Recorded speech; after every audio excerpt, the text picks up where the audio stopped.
God damn, Gary. Some serious gourmet shit. What flavor is this? That's right, it's the all-hell medium roast private blend. Check out the Geek Grind Coffee Nerdrotic page for our other options like the Decadent, Feathers of Liberty, vanilla-infused flavored coffee. Or if you're looking for something darker, try the Dark Roast FNT blend of the Fellowship. You know what? Just buy all three. GeekGrindCoffee.com. Use discount code Nerdrotic. I hunted, Rob. I hunted for Tobey Maguire's dick.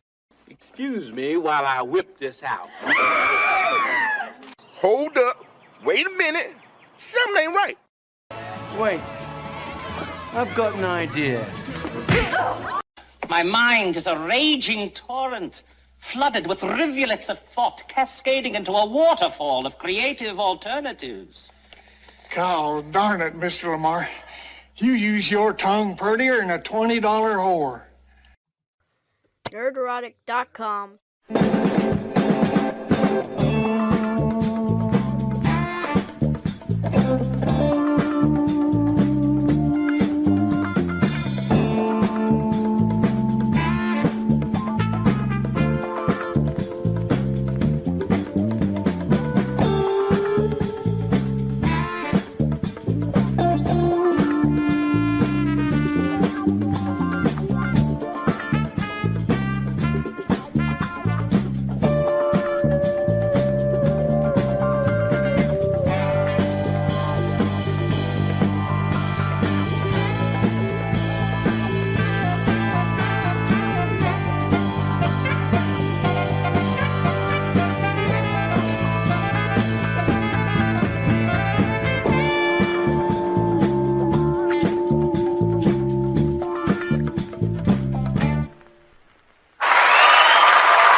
Good save there, X-Ray girl.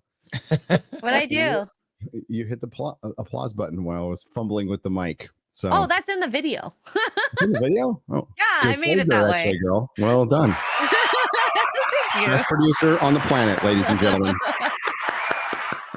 Sure. Welcome to the Nerdrotic Nooner, because everybody needs a nooner, especially on Hump Day, prior to Thanksgiving. Everybody wants to be in a good mood before you start arguing about politics at the dinner table. My name is Gary Beekler. I come to you from Nerdrotic.com and my mom's vagina. And we have a hell of a show. So I can't believe this. I kind of thought it'd be quiet after the Marvels. Sweet summer child. Holy crap. Some incredible news has dropped. Not the Star Wars news. Our boy Ryan did a great video on this and stream on it last night, talking about Dave Filoni's promotion to the same position he was before. I've actually had I've had a couple of those promotions myself where, hey, you get more responsibility, you get a title, you don't get more pay. And we get to blame you for more stuff. Then, of course, there's the fallout from the Marvels that's still going on.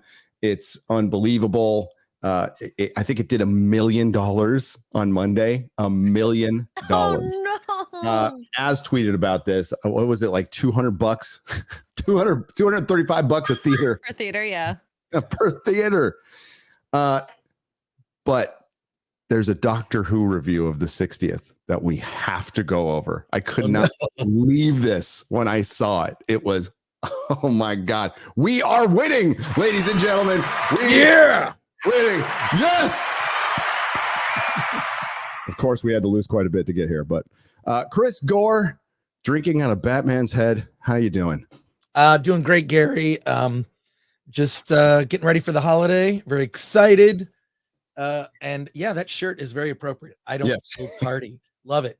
And just I don't know, like, look, I don't want Marvel to be bad. It just is bad. And this news, we haven't even talked about the stuff like the Silver Surfer is now going to be a woman, or are they using Nova?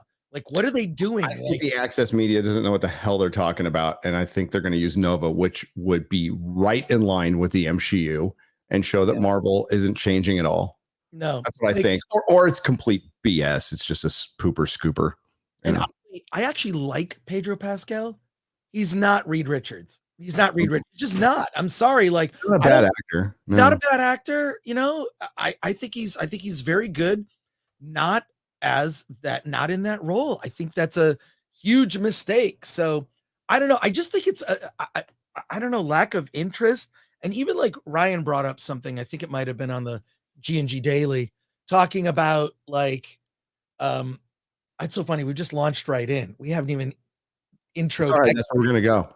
Yeah. We're doing this. We're going in raw. We're going in raw.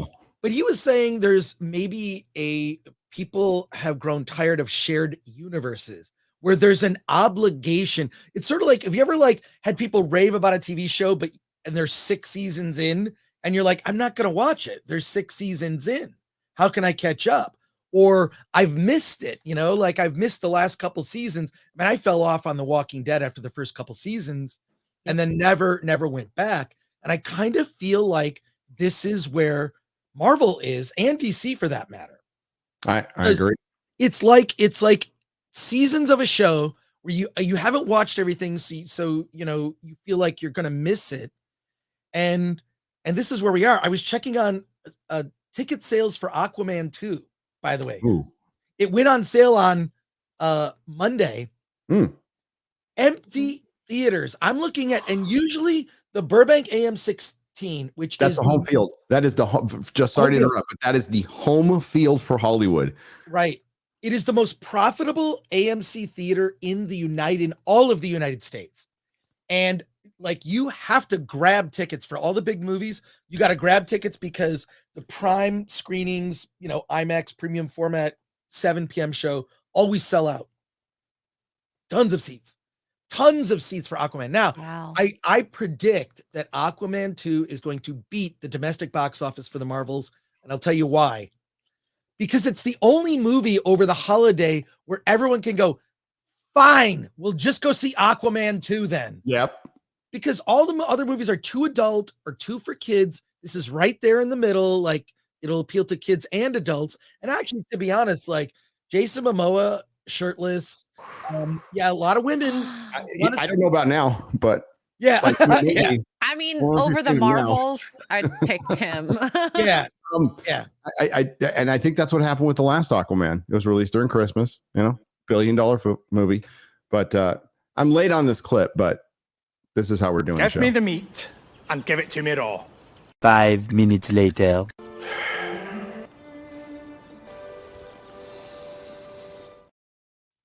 Oh my God. Oh, we have a Screen Rant article. If we have time, we will go over it. There's so much because we didn't do the Nooner last week, and there's so much stuff. Yeah. And we can't do it next week either. Oh, that's right. Okay, but that's cool. That's cool, man. I'm just saying there's so much other news, like this Disney Wish movie. Real quick before you get into this article, just a quick thing. This will maybe tease our afternoon show, Hollywood on the Rocks, after this at the Film Thread channel. Alan Ng did a review of Wish. Alan Ng is the biggest Disney fan ever. I mean, Ng the Merciless. Like, he's had an annual pass forever. He's a Disney historian. He grew up with Disney. He's been to the Disney Museum. He could go on and on about facts about Walt Disney himself. It's an accidental anti-Marxist film. And he went on a whole thing on Film Thread, did his review. It's a terrible movie. But what was funny was all these people coming out of the woodwork who worked on Wish suddenly emailing me, wanting to talk to Alan about this stuff. So it's kind of crazy stuff. The basic gist of it is, it was supposed to be the 100th anniversary of the Walt Disney Company. This movie was going to be a tribute to the history of Disney animation, and it's a big FU to Walt. And originally, the movie was supposed to be about the origin of the song "When You Wish Upon a Star." It morphed into something else where effectively, I can't go into detail, but in the same way that they got rid of John Lasseter, they got rid of all the seasoned veterans, brought up a lot of people who were less experienced, and they made a piece of hot garbage. So I would be paying attention to that, Gary, as well. Put that on your radar. I definitely will be. I mean, this is going to be it's hell month for Disney. Right. They had to lie and cheat and steal, in my opinion, to get those meager 4 million subscribers to sell to their stockholders to get a little bump for their stock. They could, if they would have spent that much time making good content, that would have helped their stock and staying out of politics. Instead, they have to offer this $1.99. They had to offer a $1.99 special here in North America. They got 4 million freaking subscribers. That's it. The other is Hotstar. They're conflating it with Hotstar, which is in India, and they don't make any money off that at all. They're, in my opinion, I am not a financial analyst, lying to their stockholders every fucking day, every day. And you know, there's a point where, you know, you just got to support something else. Just know that if you're at this point a classic liberal, a centrist, a libertarian, a Republican, a Christian, they hate you. The people there hate you. They freaking hate you. And you know what? Your kids can have just as good of a time at Universal. Just saying. I've got that article ready, by the way, so we'll discuss that. Hello, Exere Agu. I'm sorry I don't have your sound effect. That's okay. Hi. I gotta put that in this board. I thought you would have it. I miss it now. Like in like that. 5 days, you'll be home and have the sound For effect. a minute. But hi everyone. I just saw there's a super chat about music, and it just made me think. I chatted with Nick about music and his Mustache and Lemmy and Iron Maiden, and I'm like, ooh, I need more music recommendations from you. Yeah, Nick Weiser. You're talking about Nick Weiser. Yes. 32 Flavors of Nick Weiser, our good friend who showed up at the meetup in Wisconsin, which was great. Awesome. I do have to, real quick, we're not going to do show next Wednesday for a very good reason. LA Comic-Con. We're going to be at LA Comic-Con. And we're doing Chris is doing 3 panels. I think I'm going to be on 2 of them. Chris, you're on 2 of them. Yeah. And I don't know if you were on that email loop where I kind of sent like a little FAQ of what we're doing. You're doing 2 panels. Yeah. So gotcha. I think I sent it to you, X-Ray Girl, too, with some graphics on there. But feel free to make your own graphics or whatever. Like, you know. So what are the 3 panels, Chris? So the 3 panels are, because I have to look at it. So a lot of times I'll make a graphic just so it's for me. So Saturday, December 2nd, you can see Gary, myself, Paulie from Latino Slant, Ing the Merciless, and Saturday, December 2nd at 1:30 p.m., The Death of the Modern Franchise. And then 3:30 p.m., we're doing a panel, Indie Filmmaker Survival Guide. My buddy Jim Agnew is going to be on that panel, Gary. You know, you might want to pop by that panel. Then you'll also be doing a panel on Sunday, December 3rd, 2:30 p.m., Why 99% of movies today are garbage. Oh, you've got the graphic. Yeah. Look at that. And all panels are in room 308AB. We will be recording them. So if you're unable to attend, hopefully you'll be able to see it. So hell yeah. So that's we'll be trying. Things will be back to normal after that. I'm gonna go home for like a day and a half after this. And because I'm actually staying an extra day because of Doctor Who. And not because I think it's going to be good. As a matter of fact, quite the opposite now. Let me share this. Does it premiere on that Sunday? It premieres on Saturday. Oh wow! I have. Let me know in the chat. I haven't been paying attention. Is it going to be on Disney Plus the same time it's going to be on the BBC? I'm guessing yes, because then it would be on Disney Plus in the morning. If you, I'm going to be watching it another way. So I'll be watching it another way. but I'll probably get what I'm gonna do is I'm gonna watch it for the members. For the members, if you're a member of the channel, I'm gonna sit there and do a reaction to the episode. Whoa. Because here's what I thought. I had about 2% hope they'd actually turn it around. And if you followed the channel, Doctor Who is my favorite TV show of all time. Okay, it's my favorite TV show of all time. I'm a big fan. And when Ncuti Gatwa was announced, I was willing to give him a chance. RTD's back. They're bringing back David Tennant. All sounds good. My hopes were dashed in the first interview they gave at the BAFTAs almost 2 years ago now, when they referred to the Doctor as a they, them, and started talking about representation. And then Russell T Davies has been telling us for 2 years exactly what he's going to do. Now, I'm not going to vilify a fan for holding out hope. That's your job. Fans are a hopeful lot, and we love you for it. Please continue doing that. But Russell T Davies has been telling us exactly why he came back, and it was for the message. And if you don't believe me, let's read this article from the BBC. From the freaking BBC. Doctor Who, the Star Beast, first look review, the first 60th anniversary special is a whimsical affair. You're like, oh, that doesn't sound that bad, right? Wait. No. This is Neil Armstrong. Props for being a great astronaut and a reviewer of television, by the way. David Tennant and Catherine Tate return to the that sounds great, right? Returns to the Star Beast, the first of the Doctor Who 60th anniversary special. Neil Armstrong tells fans what to expect. As the long-running UK science fiction show about the eponymous Doctor, a Time Lord who travels through space and time, celebrates its 60th anniversary, writer Russell T Davies is back. By the way, you can't spell retard without RTD.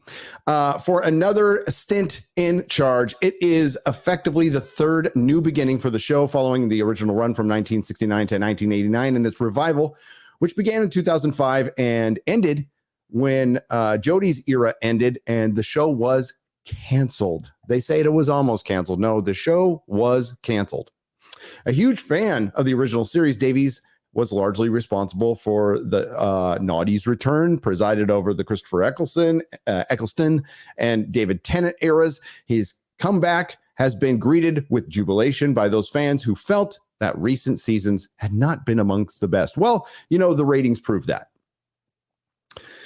The Power of the Doctor, the final episode of Chris Chibnall's stint as the most recent showrunner, pulled off something of a coup de theater at the very end of the episode. By the way, an episode that had horrific ratings, even though David Tennant did come back at the end, which they mention. So now we have Tennant, one of the most popular incarnations of the Time Lord, back in the saddle for the 60th specials before Gatwa gets the keys to the celebrated space and time machine, the TARDIS. The Star Beast, the first episode of those specials, is loosely based on a comic strip that appeared in Doctor Who Weekly magazine in 1980. In it, the Doctor is as much in the dark as we are as to why they're back. What? They're back to their old self. Tennant bowed out of the role in 2009, and Tennant is not the only returning veteran. One of the Doctor's companions, their best friend, Donna Noble, Catherine Tate, is back too. For complicated reasons, when they were last hanging out 15 years ago, we all know about Dr. Donna. Okay. The story that Donna has accepted is that she is a bit of a breakdown that caused her to forget everything. All right. Like I said, something lovely is gone. We saw that in the trailer. The Doctor, soon after arriving in London, is distracted by a spaceship crashing and races to the scene. One of the escapees is a Meep, voiced by Miriam Morgulaeus, a cute, furry, big-eyed alien. The Meep says it's being pursued by monsters who want to kill it. And plot-wise, that's about all we're allowed to tell you. A big change since the last season is the fact that D+ is now the distributor for Doctor Who internationally. A deal between Disney and the BBC was announced last year, and it presumably means the show has a much bigger budget than in the past. Well, maybe for now. Davies told GQ, it was more than I've ever had to work with. So can we see that money on screen? Well, no, not really. Not yet. There might be a few more extras in the battle scenes, but the special effects are unremarkable. In fact, It's difficult to imagine even the most fervent fan being anything other than a little underwhelmed by the first special. If you can measure Who episodes on a scale of runs from whimsical to terrifying, this one is much more at the whimsical end of the range. There's a twist that you can see coming from galaxies away, and the comedy consists mostly of Donna shouting, "What the hell?" If you love Doctor Who, you'll probably enjoy it. Tennant's Doctor is still a charismatic charmer and still makes liberal use of his firm hair hold gel. As Rose, old companion Rose, not the new character Rose, once remarked, he has great hair, really great hair. There's a lot of fan-pleasing stuff. The sonic screwdriver seems to have had a serious operating system upgrade. I'm not happy about that. A promising new character, Shirley Ann Bingham, played by Ruth Madeley, is introduced. She's a scientific advisor, number 56 to the Doctor's one-time employer military organization unit. I was a scientific advisor, number 1, says Doctor. There you go. We need women in STEM.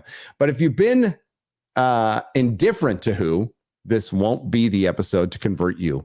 And if you're altogether new to the show, you'll probably wonder what all the fuss is about. And although the show has always been progressive, look at the number of stories over the decades about, for example, threats to the environment. This special is preachy, and by the end, little more than a delivery system for, wait for it, the message. You need an echo. You need an echo on that, Gary. The message. He just quoted the critical drinker in a fucking BBC Doctor Who review.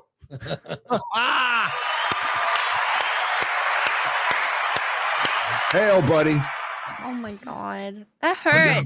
I mean, that means that they're aware of drinker. How could you not be? I mean, you know, between yourself and, you know, drinker, those are the biggest videos on YouTube in terms of covering pop culture stuff. I mean, drinker's number 1 with a bullet, and I'm cool with that. Right. I being in the same company is good enough for me. That is really good and an honor, and that's thanks to you guys out there. Chris Gore, you're a professor nerd. Right. So don't sell yourself short, baby. Right. But this is just, first of all, not surprising at all. But do they understand that, like, it feels a lot of this stuff now, it's just border on, you've talked about it, it's propaganda. It's not a message that allows you to think for yourself. That's not what the message is. Because having watched like genre stuff from, you know, God, watching the Twilight Zone when I was a kid up through so much of this stuff, it was always something where, and think for yourself. That's not a message that anyone's putting out. I don't know if you've heard of this thing that they're doing now in the state of California, Gary. Have you heard this thing where they're going to teach media literacy to kids in school to look out for misinformation? This is pure 1984 Brave New World BS. Yeah, that whole term, media literacy. So we need you to parse out the propaganda to find the right propaganda. No, but it's going to be taught in schools. That's the scary thing. Like, and not to like college. We're talking about young kids. I am not surprised in the least bit. Get your kids out of public school. Get your kids out of California. Yeah, I'll try to find one of the many articles about this. Didn't a nanny just get 707 years? This is it. California, though. California's new law requires K through 12 students to learn media literacy. K through 12, Gary. Oh, it's going to be a course. Yeah, all I got to do, look up media literacy. Is this part of the curriculum of California? All right. Well, anyway, sorry to derail, but it's a message, right? The message is they're going to try to, especially next year. We're ramping up for next year, and it's going to hit everything. It's going to hit entertainment. Even though I'm not going to delve into politics on this channel because I don't do it, but I'll definitely do it when it starts getting into our entertainment and tries to socially engineer us, which they admitted they're doing. The BlackRock clip, it's in one of my strike videos. You can go see it yourself. It's on YouTube. You can go find it. We are going to force behavior Forced behavior. Yeah, that's beyond 1984 shit. It really is. 1984 was supposed to be a story, not a history. Well, I'm curious. First of all, I can't wait to see your review of the new Doctor Who, but I'm just curious what exactly this message is that they think that they need to. He can't talk about the plot, but I'm guessing because Donna's child, its name is Rose.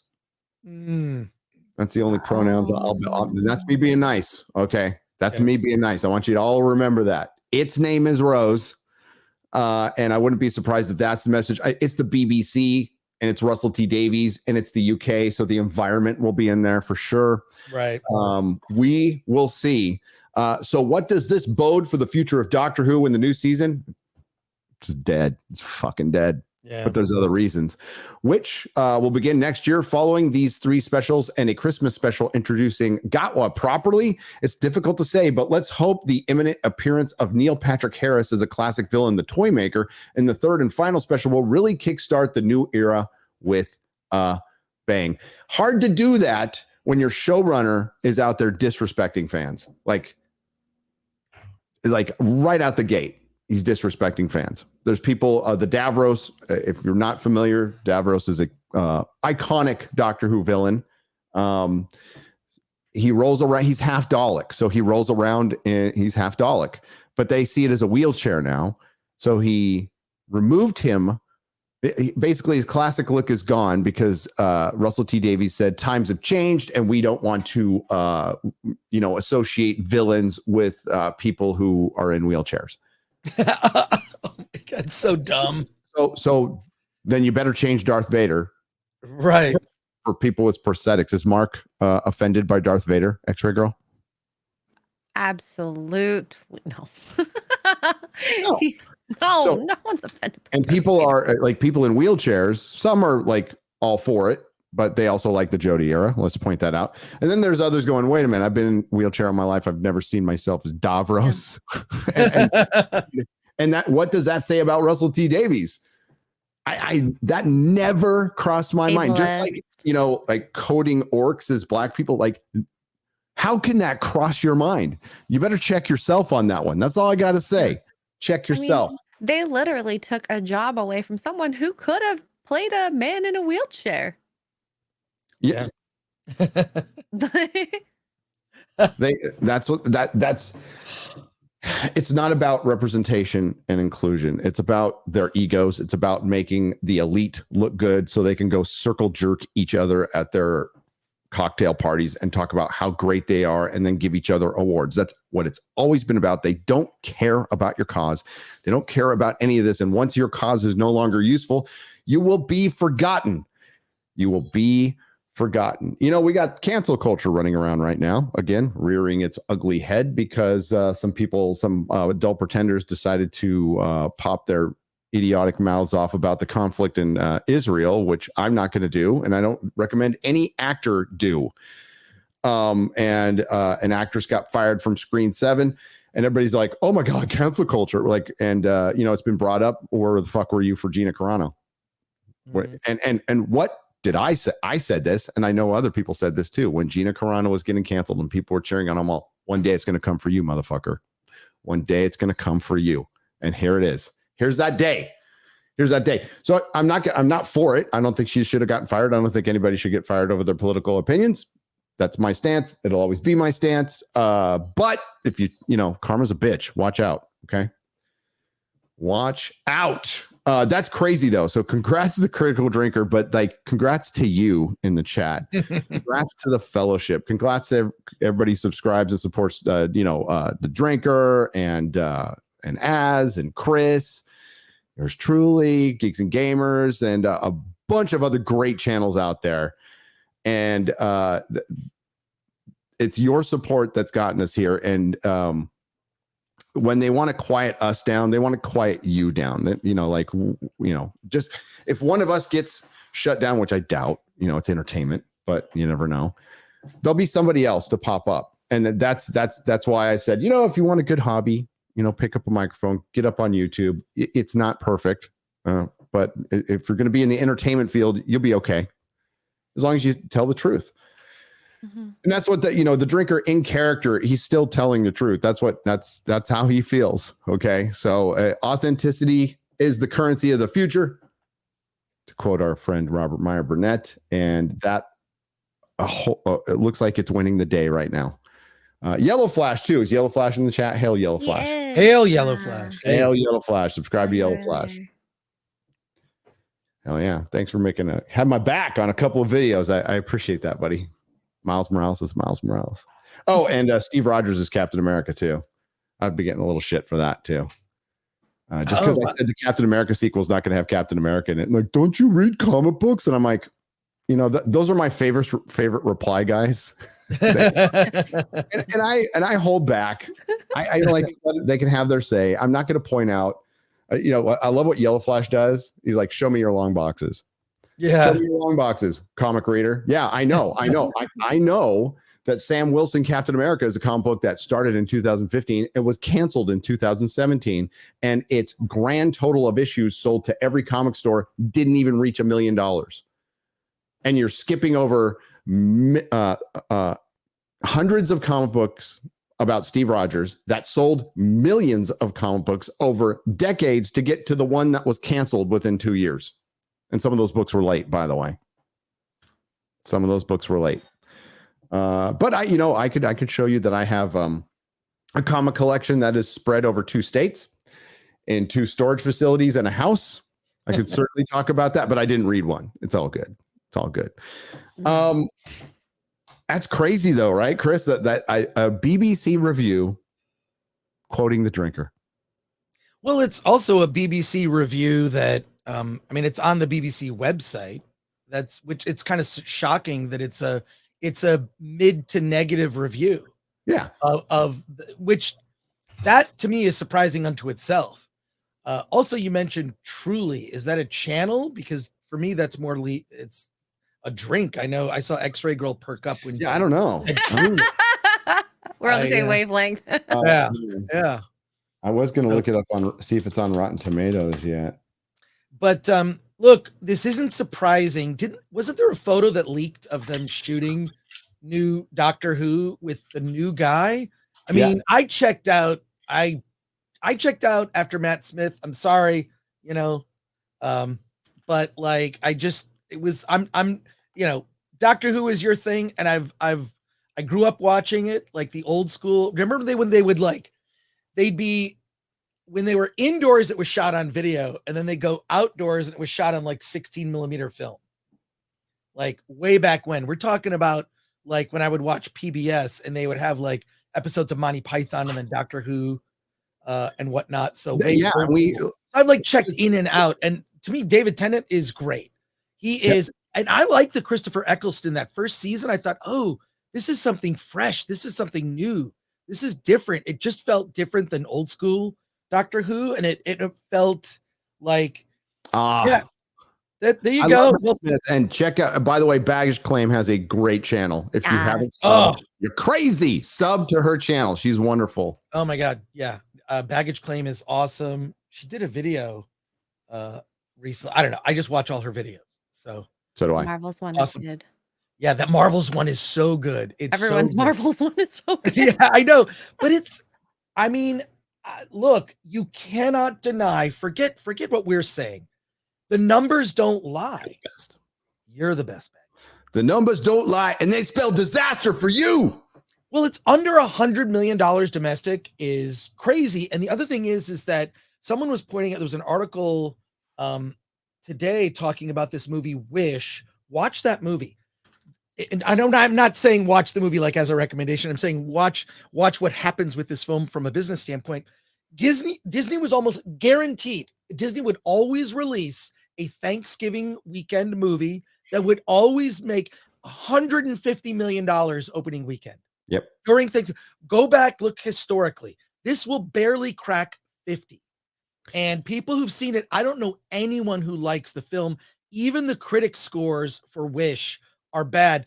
So Marvel is one thing, but the fact that they're imploding on this, the thing that built the company, that made the company what it is today, animation, starting with Snow White and the Seven Dwarfs, one of the first feature-length animated movies of all time called Disney's Folly in the 1930s. They thought he was crazy. No one wants to watch a cartoon more than 5 minutes. You're crazy, Walt Disney, and changed the business forever. And then built classic upon classic upon classic. And now has completely, this is the thing that is most it's really sad about it, is it's like a middle finger to Disney's past. That's what this is. Like, that's what the movie represents. So just pay attention to that box office. I know this is, I'm Gary, I have to apologize. Every time I'm on a live stream, it's like, oh, we're going to talk about this. Well, there's this one thing I want to mention that does tie in indirectly. It ties in. No, it absolutely. I mean, the title of this is kind of a precursor to our panel. It's, it's the fall of the modern franchise, and it just didn't need to happen. But you had a great tweet that I think you put up twice now. I'm gonna put it up that's my new, your thing is Miles Morales. Yes. I might actually send this out every week. You can schedule it. Just schedule I it. can just send it, but I want to quote tweet a different piece of evidence to make my point. Like, turning Marvel and Star Wars into girl brands will prove to be one of the costliest decisions in entertainment history. So that'll be my I'll just do it like every once in a while. I'll put the same one out. But I literally, I lost friendships because of this tweet, Gary. This is how petty people are. A friend in the nerd space that I've known for over a decade just was unfollowed me on Twitter, quote tweeted me, but made it so I couldn't reply to her quote tweet. Who is it? Saying, give me two. I'll tell you personally. Yeah. It may be someone you know, may not.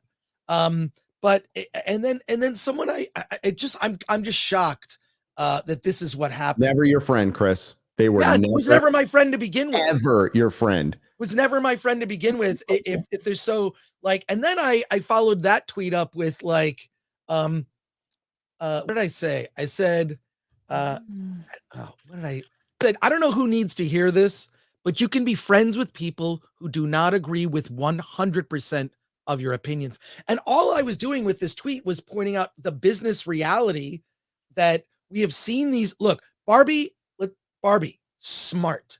It's a girl brand, 75 plus years of history of Barbie.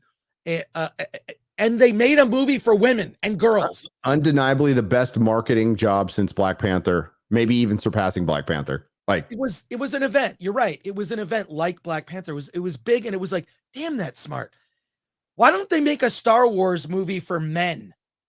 Men. It would make money. It would make money, but they're losing. I was listening to G&G Daily this morning, or watching it, and Jay said something smart, which is always a treat. And I love Jay. And he was basically talking about that, like, they're losing Gen Z. Like, they just don't, Star Wars isn't cool anymore. And in order for a franchise or a brand to continue, it needs to carry on from generation to generation. Barbie carried on from generation to generation. Even Star Wars, as a father, when am I going to show Star Wars to my kids? Am I going to take, and now you have to wrestle with, well, what order do you show them? I can tell you what the order is. You can watch 4, 5. We should watch 4, 5, 1, 2, 3, 6. That's sort of the order. And then don't watch 7, 8, 9. Delete them. They didn't exist. But the point is, it used to be a thing. Like, you pass on the things you loved as a kid. Like, one of the fun things when my kids were young was, I'm going to take them to Disney movies I saw when I was a kid, and we're going to watch them together or buy them on VHS. Huge. These franchises, the damage, this is the long-term damage being done. 4, 5, 6, stop. Yeah, Mr. Batsuit. Yeah, true. But also, like, it was a thing. Like, I want to pass on the pop culture that meant something to me, the stuff that resonated with me, so, and I can see it through their eyes for the first time. It's an amazing experience. And the fact that, like, who is going to do that? What parent is going to watch episodes 7, 8, and 9 of they don't Star- have kids. Yeah, that's people right. who They don't have kids. Don't have kids. No offense to people who don't have kids, by the way. Not everybody. Right, no, that's Not fine. for everybody. Okay, I'm not trying to be like one of those parents. Right. But, In I'm any just saying case, that they're going to show them to their cats. they're losing. This is what keeps a franchise alive, is a new generation discovering these movies. And what they're discovering is these older movies are better. These older movies, there's something about them. I think a lot of it is the modern writing. Wish completely represents everything wrong with modernity in modern film. It's just I'm gonna have to watch this now. God, this feels like it's like Little Mermaid. No, it's worse than that. It's worse than that. Oh, because that was Little Mermaid was Dang lazy. it. It's lazy. This is, I mean, at least watch Alan's video. I mean, I trust Alan. I have no interest in seeing watched Wish it. for the new Trolls. I watched it. I watched other stuff. But like, and I'm just saying, what this represents is I keep freezing. My face keeps freezing in the most awkward, weird expressions. It's Sorry, it's not freezing for me. So. You're fine now. Yeah. Okay, fine now. Okay, cool. But it's going to kill a franchise. In order to survive, it's got to be passed on to a generation. Star Wars isn't cool, and Marvel is next. Marvel is not going. It might take a couple more bad movies. It's not going to be cool anymore. And you know that kids will go through phases of like, this is cool, this is not cool, whatever. Yeah, I did. Remember Pogs. I remember Pogs. Probably I remember thinking, well, I wasn't a kid, but I remember that. I wasn't a kid either. Yeah. I know. I'm like, this is like the pet rock of this generation. Right. It's gonna go away. Wait, do you know this person I put in the private chat? Hang on a second. Okay. No. Oh yeah. Yeah. I know. Yeah. Personally, I know this person. Oh, Yeah. Well, this person is going to be at LA Comic-Con, and great. but quote tweeted me and then made it lost in the comments. This person likes to sell themselves as a complete savage online. Let's see if they can say this to our face. I'll be right there. I'd love to have a very, very adult discussion about it. I love talking about nerd stuff. I mean, to me, I miss the days where I was at the comic book store every week. Yeah. Yeah, Gary. Can I say it? No. But let's keep it. No, I'll put it in the private chat. Okay, please. Okay, but like, I've known her for years, and look, you know me, Gary. We've hung out at cons together. Okay, that's crazy. All right. We hung out at cons together. I like everybody. I'll talk to everybody. Yeah. I love to I don't care if we disagree on shit. I love talking nerd stuff. Like, convince me. And this person, no debate, just said, I'm not defending JFC. I'm not defending you. What's Chris. this? What? We have a I guest. don't know. What? Do you want to come on? Wait, Get in here, somebody's here. buddy. Somebody's here. Quarterback's Oh, I backstage. put it in the private. All right. Huh? Oh, he wanted to see who it is. Oh no, that's it. I don't think Garrett knows who this person is. You know what? I have to give the audience something. All right, so we can't say the I person's just want to name. know. I just want to know who it is. Look at the private chat. We cannot say who it is. I might say it later, but I can say this. Yeah. This person begged to work in my comic shop. Wow. And it's in a circle of nerd friends where I don't like, you can like what you like, you can dislike what you like. We're friends. This is what is, I don't know. It's just, I think it's maybe a generational different attitude or something. Like, I've never cared about. Sorry, that's not entirely true. Somebody begged for them. Oh, I know who the person you're thinking about is. Mm-hmm. A male person. Yes. Okay, I'm gonna slink back Oh, in I the know back. who it is. Bye. I know exactly. Bye, Garrett. Happy Thanksgiving. Take care, Garrett. Oh, Take damn. care, Garrett. He's got a week off. He's probably working on your stuff. No, he's working. Well, not Oh, yeah? no. He like busted ass the last. He did the last 2 videos, which are doing pretty well, by the way. Thank you very much. So yeah, Perry's back. Perry went on. He wanted to taco about tacos to every Mexican he could. So he did that. Yeah. And now he's back, and he's going to work on the Doctor Who video. Oh, that's cool. I mean, unless it's just a wet fart, well, I'll still do a video on it. I'll still do a video on it. We'll see. But yeah, Chris, it's they were never your friend. All right. Yeah. my friends say some crazy shit once in a while. I don't know if I disagree with them that much, though. I really kind of don't. But if they did, I wouldn't care. I don't care. Like, okay, a great example. Shad goes off on AI, right? Like he goes off on AI, and occasionally I'll hear from somebody going about Shad on AI, and I'm like, I don't care what Shad thinks about AI. I love Shad. I don't care. I mean, I don't have I really have my only opinion on AI is it's fucking here. There's not much we can do about it. Is it art? That's up for you to debate. I Shad's argument where he had the paint can on it, where the artist had a paint can on a fucking wire and he just and it made a pattern. That's not art. Sorry. That to me, that's not art. But otherwise, I don't care. I don't care. Shad can have his opinions on stuff. Ryan can have his opinions on stuff. Jeremy can have his opinions on stuff. I don't tell people what to say. I don't tell them what to do, despite what some people say. I don't care. It's their opinion, and they're still my friend. Robert Meyer Burnett. I doubt he agrees with 80% of what I say. But right. He's really cool to me and nice to me and willing to talk. And that's all we can ask for. Yeah. I'm sorry that happened to you, dude. No, it's just it's weird to see. And she wasn't the only one. And I used to just sort of mute people. Now, fuck them. I'm block. That's what I'm using the block button. Thank you, Elon. I'm using the block button. And I'm tired of dealing with low IQ people who cannot debate or defend your position. I would love to hear an argument saying, I disagree. I saw the film. I thought it was very good. XYZ, whatever. But I think when you look at the history of film, this is all provably false. There's people I respect who went out and said, I hate the killer. I still respect them. They're still cool. They're still really good critics and good people. And I like their opinions. We just disagree on but okay. So this is a good question. This is actually a good question from DM. That's why I wanted to highlight it. Gary, do you ever get burnt out from talking about this stuff? Surprisingly enough, no. No, the answer is no. I've been talking about this stuff for like this. If we go back to my store days, for 2 decades.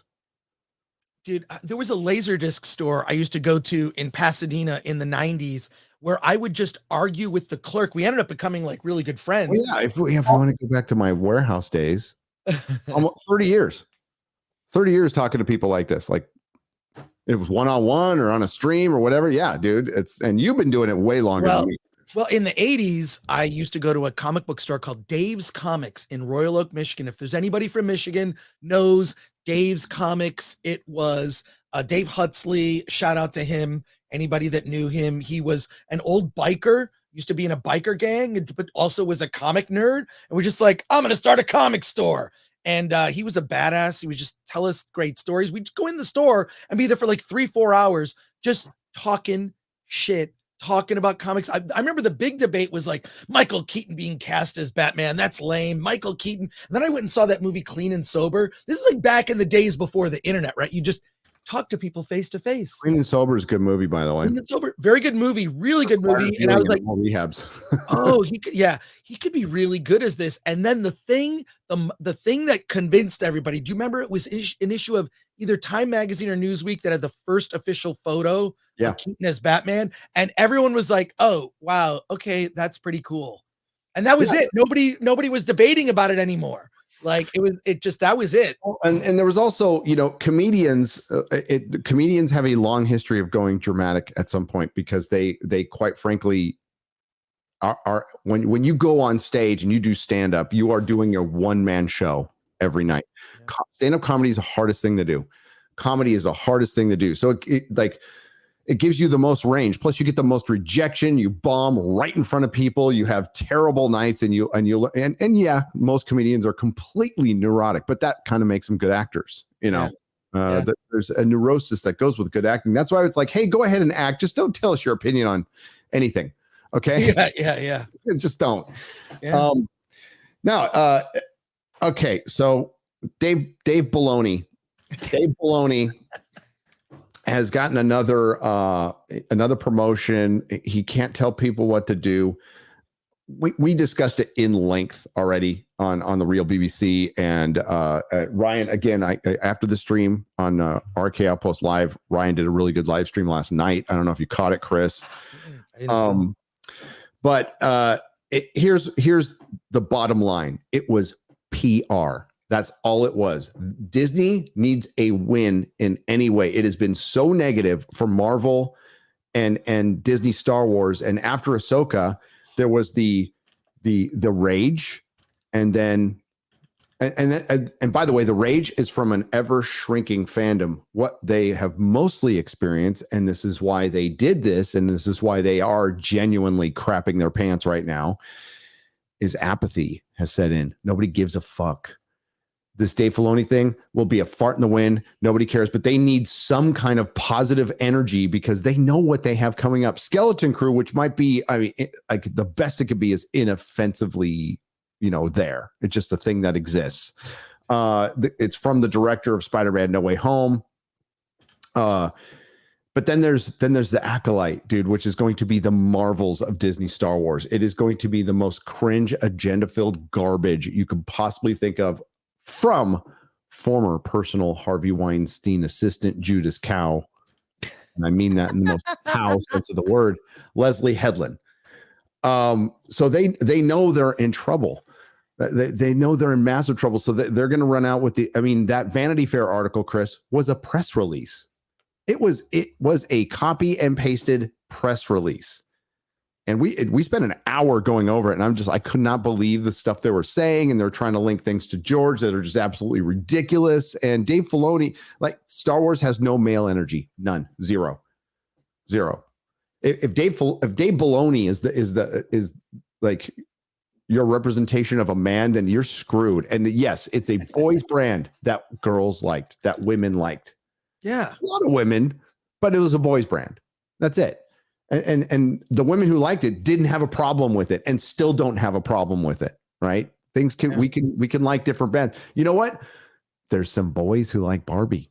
Okay, I don't care if they like Barbie. I could give a shit. Like Barbie all you want. I don't like Barbie. I played with one once, and it was my G.I. Joe destroying my sister's Barbie, and my sister beat the shit out of me for it. So she was older and bigger, but can do things. Yeah, she didn't like that very much. I think I was like 5. Right? So got an ass whooping because she was like 10. So and that's the way it goes. But like they need to return to boy brands, and the only way they can do that now, Chris, is by putting it in the vault for a decade minimum. Not 4 years, not 5 years, 10 years. You just need to, roll out, just sell Empire Strikes Back toys and Return of the Jedi toys, and just do that. I recommended that for when they got when what was it, Embracer? Who got the rights to Amazon? All you need to do with Lord of the Rings is just make Peter Jackson Lord of the Rings toys, put some different covers on the books, and just release them. And maybe license a graphic novel for Lord of the Rings. That's never happened. Ooh, that would be cool. cool. One for one, have Chuck Dixon write it. And like he did with The Hobbit, do something like that. Just sell toys from the stuff that's sold before, and you'll make a bunch of money. You won't piss anybody off, and it'll be safe, and it'll be fine. But no, they want to come out with the Rings of Power. Waste of money. Which I am all for now at this point. I still don't think it's going to make 5 years, but this Disney Star Wars is still dead. Like nothing's changed. It is the long waning. It's Dave Filoni has his fans, 3 million people, 2 million people, if we want real numbers. And then of that percentage, how many of them will actually go out and buy Dave Filoni stuff? Meaning how many of them will buy movie tickets? How many of them will buy books? Drug 3PO talked about on Geeks and Gamers Daily today. Wave 3 of the High Republic has come out, and they sell books in the 2000s. Star Wars books in the 2000s. Eric July has sold 5 times that many books, right? He sold 10,000 books. Oh, God. Or was it 10,000 customers? I can't remember. But he sold more. Eric July on his own has sold more books than some books from Star Wars, The High Republic. And I predict, Gary, I know you've mentioned this, so I can bring it up. You have an upcoming book project Yes. Details have not yet been released because I'm sure they're still being worked out, but you will sell more than the High Republic book. You will sell more copies of your book than that. Easily. This is where the interest in Star Wars is now. And there was this era where it went away kind of in the 80s, the early 90s, but there were still the people that kept it going were fans. Fans are the ones that keep these franchises alive. This is something that corporate culture hasn't figured out how to yeah, there you go. Yeah, Todd Tyler, who's a member, 10,000 customers, 17,000 books. Jeez. There you go. Weird. But I mean, you could Google this, look up articles, how to become a bestseller on the New York Times bestseller list. You basically buy your way in. Politicians do this, and some celebrities do this regularly, where they purchase books for giveaway. It still counts as a purchase, right? Like it counts as a purchase. And if that's X number of books purchased at X time, you can be on the New York Times bestseller list. So Gary, you could be a New York Times bestselling author. I mean, you could. I mean, you absolutely could. Absolutely, you could be on that list. We should talk about it when your book is about to come out. Well, I've got a couple things to handle right beforehand, but I think we're close to announcing because I want the chat to choose the title. I've been workshopping a title. I thought I caught a couple of titles, and the people I'm working with were like, but I'm gonna leave it to the chat. So we're gonna do a special. I'm gonna announce it on Friday Night Tights. I'm gonna tell you what the book's about, and then I'm gonna tell you what live stream we're gonna have the chat. We'll X-Ray Girl will figure out something. I'm just excited about the cover, and God, it would be great. Like I brought this up a couple times. I would love to see Eric July open up his platform for other creators, because a lot of people, I mean, I'm one of those people. I could not build what Eric July did. But if he opened up the platform, and it could be, he'd have to curate it. It would have to be something that have to vet like that. Right.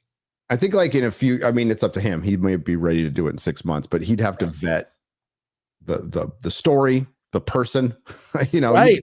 You can't, as much as you want to bro deal stuff, you can't, like, so when that much money is on the line, you gotta, protect yourself and your employees as much as possible. But I think eventually, like, his website and the way he sells books he could license it out, I guess, It could even be powered. It could be like powered by Ripaverse, and it would be something he could spin off like a different, like a curated creators. Sure. And it could be film projects, it could be book projects, it could be comic books, but everything vetted. That's probably like someone's full-time job at the company, but it could be profitable when you look at the amount of revenue. I mean, I know the platforms Indiegogo and I don't like Indiegogo. I think I'm not a fan of it. I have used Kickstarter begrudgingly, but because there's nothing else out there that's really viable, because Kickstarter has all the customers, they've got that base. So I have used Kickstarter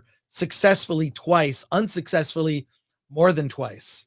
Yeah. So, and Indiegogo is like shadow batting people now for sure. Yes. And they're a San Francisco based company. So you shouldn't be surprised at all. Yeah. So yeah, back to Star Wars real quick. Yeah, please. And I'm not going to go over that article again because Dave Filoni, it might have been a good decision. I'm trying to be as objective as possible. 4 years ago, you do this 4 years ago, right when The Mandalorian comes out, and I think at the time the Star Wars fandom was bigger, and I think the vast majority would be fine with it. But as Ryan correctly pointed out, he's been previously promoted, and the promotion happened a year before they announced it. All right, so this promotion probably happened a long time ago. So the stuff he has been presiding over as chief creative officer has already come out, which includes Obi-Wan, Boba Fett, Mandalorian season 3, and Ahsoka. So is that your savior? No. Right. As Ryan pointed out correctly in his stream, has Star Wars gotten better? No, it's gotten worse. Nope. It's gotten better. So, Star Wars is not a niche brand. Star Trek, niche brand. absolutely niche brand. Comic books, niche. Star Wars is not niche. Star Wars is mass appeal. Star Wars is Coke. Star Wars is Pepsi. It's supposed to appeal to the most people. And now you're just turning it to a niche brand, which certainly could work, but it's not going to be the revenue stream Disney expects. Disney bought Star Wars to surpass what George did, to make more money. But as we're seeing with the undeniable and unbelievable, but yet believable destruction of the MCU, well, simultaneously with Star Wars, that's the story. Is both of these brands were purchased by Bob Iger and failed simultaneously over the same amount of time. One was a couple years behind, but now Marvel has surpassed Star Wars in their failure because they were a functioning franchise, the biggest franchise ever. They got 32 movies at the time. There was what movie was Endgame? What number? 25, 24? Can't remember. Yeah. It was a functioning franchise that everybody likes, that I loved. I absolutely loved it. That was started by Paramount. So, we're right back to what I said at the end of my Rise of Skywalker review. I'm trying to go back. I said, Disney didn't start Marvel or Star Wars, but they're certainly going to finish them. And that's what they did. That's what they did. And it's sad. It didn't need to be this way, but it's the foundation of this failure. What Chris brought up, one of them, there's a lot of reasons: oversaturation, incompetence, out of touch executives.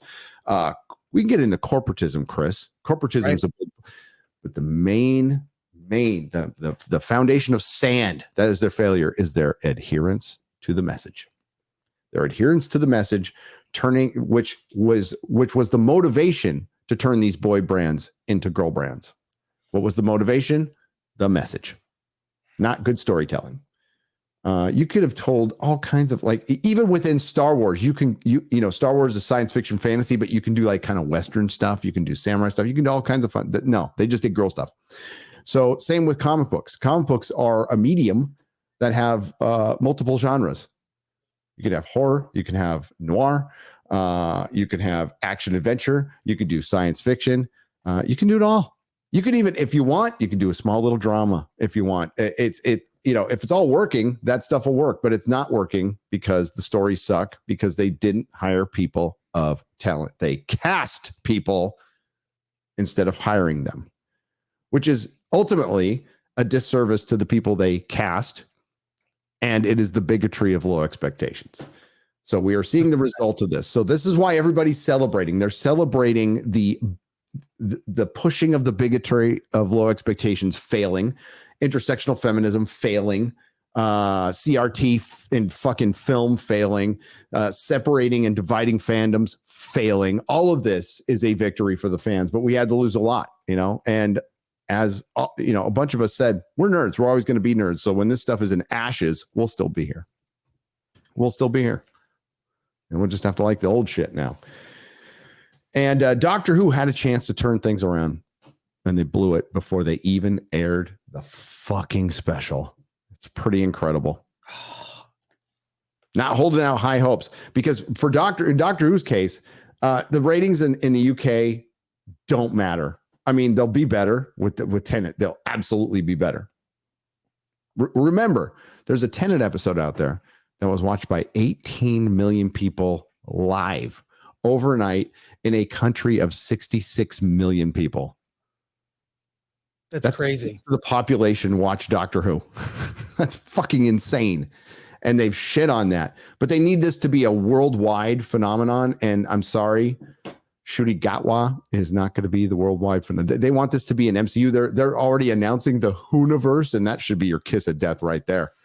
So when somebody was complaining to Russell T Davies online, they're like, hey, you don't act like this. Please don't act like this. His response was tough. I have the same response when the Whoniverse goes down the same road as the Dark Universe. Tough.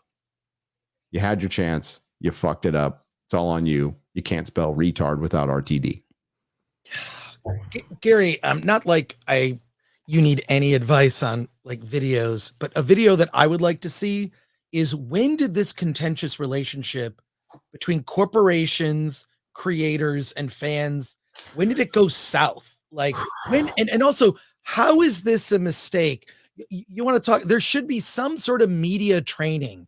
And I'm not sure if you saw the Aman Vellani, like her response. I think you were talking on Real BBC. I think you guys talked about Absolute it. Like, masterclass in how you respond. she's such What a smart it's kid. like, you know what? I will support her. I don't know about Yes. her as the character, but I'll always support her. Like, I think she is a class act. She's schooling someone, and on the very opposite end of the spectrum is this entitled Rachel Zegler, you know? And Rachel Zegler look, she hasn't been in anything that's been a financial success. If anything, she's been associated with things that have been huge failures. That West Side Story movie, I forgot that she was in the Shazam film. This Hunger Games movie is going to fade away pretty quickly. If it hasn't already. Yeah, if it hasn't already. And it's pretty meh. I've seen it. Not worth writing home about. And she's not even the lead character in it. But yeah, like, what is she? This Snow White movie is going to come out, and what? But the relationship between where it's an almost antagonistic relationship with fans. When and why did this happen?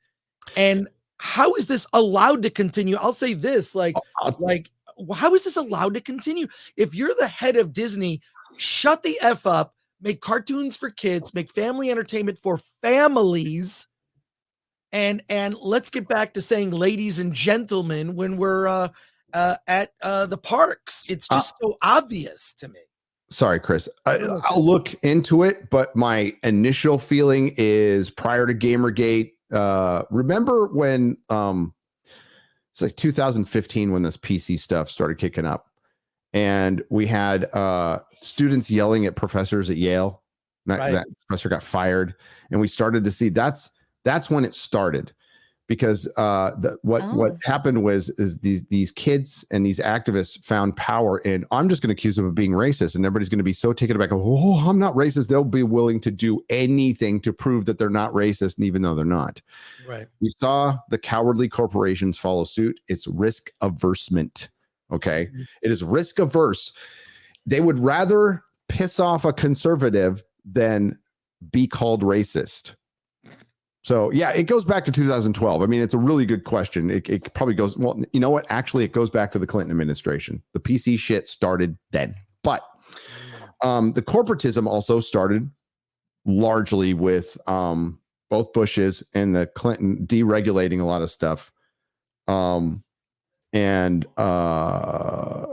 Also with the radio station. You know, it's funny. And not all of it's bad. I hate regulation, so fuck it. But they also allowed in a lot of corporate, it opened the door for a lot of corporate cronyism. So, you know, you take the good with the bad, but Clinton created Rush Limbaugh. Like, Clinton created him because Clear Channel was able to buy more than one station and like, I'm not saying that's a bad thing, but he just created them because they're, you know, so that lessened the control. Then the internet happened, of course. But with the corporatism in Hollywood is when big tech started coming in. And that was in 2010, 2011, when I was working at Technicolor, and they were talking about set-top boxes, which is the precursor to streaming. So they were talking about it back in 2010. I know Disney Plus was being worked on as far back as 2013. And they were talking about this, and that's when it started moving into content. But corporations going after fans and it being okay, there's one answer for that. You know, it was creeping in, but what made it okay, Chris? Is that what you're wondering? Yeah. When did this start? Because if I'm Donald Catholic, Trump, dude, it was Donald Trump. It was okay. Yes. Yeah. That's your answer. Where it's like, okay to have, like, I don't know. You're making Star Wars, which is for everyone. Yes, it is for everyone. And it seems that there's a certain, like, they don't want the fact that Jeremy from Geeks and Gamers has checked out and has to be forced for work to watch Star Wars, to discuss it. He's out. He is the biggest. He still wears that Star Wars hat. And the fact that he's out, you lost him, a lifelong customer. Look, and you know this, Gary, as someone who some people in your audience know used to own a comic book shop. And you're if you piss off okay, you might lose a sale. You've lost a customer for life. That represents so much money. A lifelong customer of a thing represents, like, I don't know how much I've spent on Star Wars from the past. Not since Force Awakens. Like, I don't know. Like, it's just they've lost so many people. It's kind of crazy.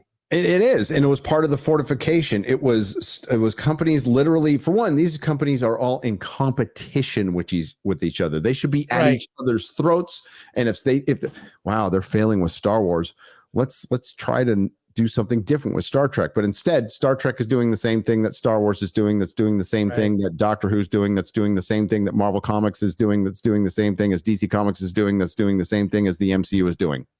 And let's do the same thing with the Rings of Power. And let's start doing the same thing towards the end of Game of Thrones. It's all the same fucking message. It's the same fucking message throughout all of it. They should be in competition. There should be somebody going, you know what? I'm just not going to put the message in. And you would simply do better by not having it. And they wouldn't do it. And it was part of the fortification. I think it's one guy with some puppet strings, in the beginning. No, I think it was just a bunch of like-minded people who truly thought that Donald Trump, the orange man, was going to end society and the world. And when it didn't happen, there was a little bit of a problem. And now they're recovering. This has been one long, massive hangover after a TDS party. And people are, and then of course there was COVID too. And they rooted on, people losing their jobs. They rooted on our country being burned down, they being the entertainment industry as a whole, pretty much. And a lot of people started waking up going, wait a minute, aren't these guys supposed to be making me laugh and drawing cartoons? Right. Why are they fucking telling me how to live? And why are they rooting on from the comfort of their own mansions? Right. The city burning. Fuck you. Why are they telling me I can't go to work while they were allowed to go to work to pretend, and telling me to order Uber Eats that I can't afford because I don't have a fucking job? Go fuck yourself. And now they are facing the consequences of that. You don't alienate half the country, half your audience, and not face consequences. Ticket sales are down in Hollywood. Ticket sales are way down. The only reason we're getting billion-dollar movies is because your average ticket cost is $14 to $15, not IMAX. It's $20 for IMAX and sometimes more. If you take two people, you're spending $60. Dude, 10 years ago, when I was taking my family, I was spending $50 to $60, $70 to park in that shithole San Francisco and to go to the downtown theater that overcharges me for everything. And you know what? People the stuff isn't good enough to go to anymore. When they occasionally give you something like a Oppenheimer, something cinematic, people go. Yeah. People fucking go. But you just haven't been doing that. So you can't blame COVID. You can't blame anything else. The one thing they won't blame, the one thing they will never bring up is people are sick of woke Hollywood. People are sick of woke Hollywood. Yeah. And woke Hollywood got exposed because of their irrational fear of a guy they used to love, Donald Trump. It was fucking crazy. It's nuts. And now, they're still out there. It's like, dude, like, I don't care if you like the guy or not. He's a former TV host and a billionaire real estate guy who really digs himself. So what? Who cares? I don't give a shit. That's everybody in fucking Hollywood. They really dig themselves. Do you think Donald Trump is any more narcissistic than Mark Ruffalo? No. Okay. No, it's fucking ridiculous. Or Pete Buttigieg. Oh, exactly. They're just like any politician. They love Danny Gavin over there, even though he damn near crushed fucking Disney. He crushed industry, crushed small business all throughout California. People are leaving in droves. One of the best fucking Babylon Bee headlines I'd ever seen is U-Haul's building a high-speed train from California to Texas. They could. They actually could. It would make money. Jesus. Yeah, I keep looking at places outside of California. I keep looking at places. Texas. Come on, Chris. Texas, just don't move to Austin. Go to Texas. I really I want to live somewhere walkable, somewhere with a change of seasons, not crazy winter like Wisconsin, but a change of seasons if possible. But I'm looking at houses like, I can afford a house. I can afford a house anywhere but California, where I'm living. Yeah, I can't afford where I'm living. You cash out. you just, I mean, once you cash out of California, you can't really go back. But Right. so what? Yeah, exactly. Yeah. But So Texas is terrible. California, not for anybody in the chat, but any like rando out there who like loves Gavin Newsom. Texas is terrible. It's filled with people who go to church on Sunday. It's filled with people with concealed carry guns. It's filled with Republicans. Weed is illegal for now. And yeah, you'd hate it here. You absolutely hate it here. Sounds so horrible. Tell me more. Sounds terrible. Terrible. House prices are going up because all the fucking Californians. Yeah. Dang. Yeah. Those bastards. I have exercised my Californian, so I still say dude, and I like the Padres, but yeah, I'm not down. Hey, let's read some soups, shall we? We had 10,000 people. You guys are nuts. Wow. This is a record. We had a record FNT. We had a record Real BBC. This is a record Nooner. Wow. This is record week. Oh my God. It's the season of winning, ladies and gentlemen. Our Christmas came early, and now we can you roll right into Thanksgiving. You don't even have to argue with your stupid woke nephew. You can just go, get woke, go broke, kid. Pass me the fucking gravy. That's all you do. You'll learn. Once you start paying taxes, you'll be on my side, kiddo. If you survive that long. Go watch Tim Pool. No, I'm just kidding. Go watch DJ Cobra. I'm a dude, bro, Texan. Kinda. I mean, I don't know. I'm more of a nerd. But yes, wins all around. Congratulate yourselves. You deserve it. You've been through so much shit as fans.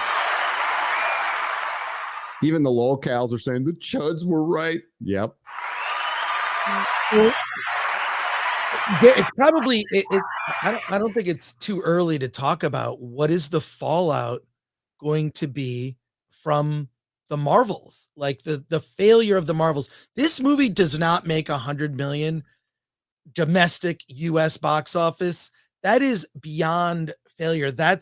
And you can't say it's been a trend, but this is that's beyond. So what then is the fallout?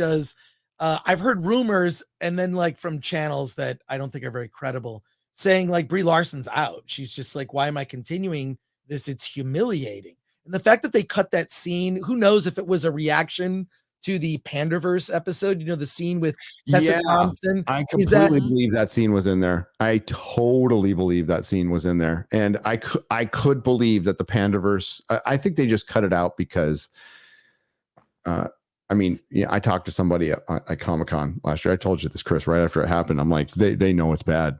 They know it's bad. Yeah. There's like nothing they can do. I think there is a desire from there's some people who work at Disney Marvel who just want to make fucking Marvel shit, who are genuine comic book fans. But the decisions being made are way above their pay grade, and those people haven't changed. They're still the same. I mean, a bunch of people are gone, and you know what they've been replaced with? Worse. Alan Horn kept fucking Kevin Feige in check. Okay, he's gone. And now you have other people in there, and they're more woke. That's why when people are like saying, "Hey, Apple's going to buy Star Wars," dude, it would be 1,000 times worse. It really would. It would be worse. Woke fucking corporation. Yeah. Okay, so that wouldn't change, and they have more money than God, and they could they wouldn't care. Like Disney's losing money, and it is starting to hurt them. It is like I think a lot of people thought that, like, after DeSantis and stuff, this would happen overnight. But as I said yesterday, this takes years. It took years to build. It took years to build up, and for the woke to infiltrate every facet, every institution of our lives, because we were busy working. I'm not even going to say lazy. The politicians were fucking lazy. They're two-faced, and they're pieces of shit, and they're uniparty. But people were most people are very busy with their own fucking lives, working, making the world go around, working on your car, building your house, building a bridge, taking your phone call at the insurance company. They're fucking busy. They don't have time to hyper focus on all this media literacy shit, but now they have to. And that's good, because I think if we're going to take anything positive out of COVID, it woke a lot of fucking people up. The real woke it woke a lot of people up going, wait a minute. If they're lying to us here, they're probably lying to us over here and over here. And they have been. They being the system, the SISM, state, big Hollywood, the media entertainment complex. They're all connected. The fuck, who owns MSNBC? Universal. Somehow they managed on the Park side to stay out of politics, and they have the worst fucking news network on the planet. I think saying Fox is great because they're not, but they're all part of conglomerates now, and they want to be the ones to give us the information. We're trying to take that back. We're trying to take the truth. I can't say back. We're trying to bring the truth back. I can't say take the truth back because they were never telling it. That's also what's alarming is just like Neo waking up out of the Matrix, out of like after being plugged in, what you can't unsee things. You've heard that theory that there's sort of this face of what the internet is that we see, that we don't see everything. So when you're using things like Google, you're getting like a view of what things are, but it's heavily curated. So real quick, Gary, too. Do you even know that Brie Larson was in an Apple TV Plus series called Lessons in Chemistry? Alan watched like the first episode. I was feminist, a girl, science girl back in the 50s, kind of a Mad Men, but we're just gonna like it's like, I don't even want to say it's feminist porn. It's like male feminist porn. Right. She's so much smarter than everyone, but she's everybody and all the guys are just slapping her ass because they get in the kitchen, little lady. It's like everybody's Ryan Kinnell in the 50s, you know. Right. Everybody was Ryan Kinnell, just half. But hey, what was that you got to show that video. So we had the cats, we had the Meowvilles yesterday. Oh yes, which quite frankly, much better than the movie. Much better than the movie. I wish they actually made that a movie. There's another one because some marketing genius is all, you know, what's going to get people to our massive catastrophic flop that's undeniable, that's going to cost the company, I'm never going to financially recover from this, is Cats. They should have just released this in the theater. God. Okay, so I think this is a promo for an app or something, or some like I actually don't even know what it is. I'm looking at this, but somebody's going to be able to look it up who isn't me, probably X-Ray Girl. But you're going to show this video? You want to show this trailer, right? Yeah. Okay. Oh no. Oh no, this is no. That's not the one. It's the new one. There's a new one. Oh. There's a new one. Hang on, I'll get it. But I mean, what as did a video about this. I haven't watched it yet. I haven't watched it yet either. I'll watch it. I'm dying though. It's in my history. That's how I watch later. Do you want me to send it to you? Maybe. No, I got it. I got it. Okay, cool. Cool. I got it. Hang on. Oh, doesn't look like Jeremy John's like Wish. I'm looking at his. Oh no one has liked it that I know. That's his thumbnail. Yes, I subscribe to Jeremy Johns. Of all the, I think he's of all the older critics, I think he's the most genuine. Yeah, I subscribe to Jeremy Johns. Has for years, met him in person. Super, super nice guy. Seemed like I even watch I watch Campea and I watch Grace Randolph. And why do I do that? Because I want to know. I want to know what a normal person thinks, not someone who knows everything, but just a normie. And that's a normie. Campea is a normie. So it's the infinity pause. No. The infinity pause. Okay, that's why I couldn't find it. 39 seconds. Can you hear me? Can you hear it? Are you guys getting sound? Okay. It's 39 seconds. Hang on. Sorry. That's longer. That's 1 second longer than an ass wink.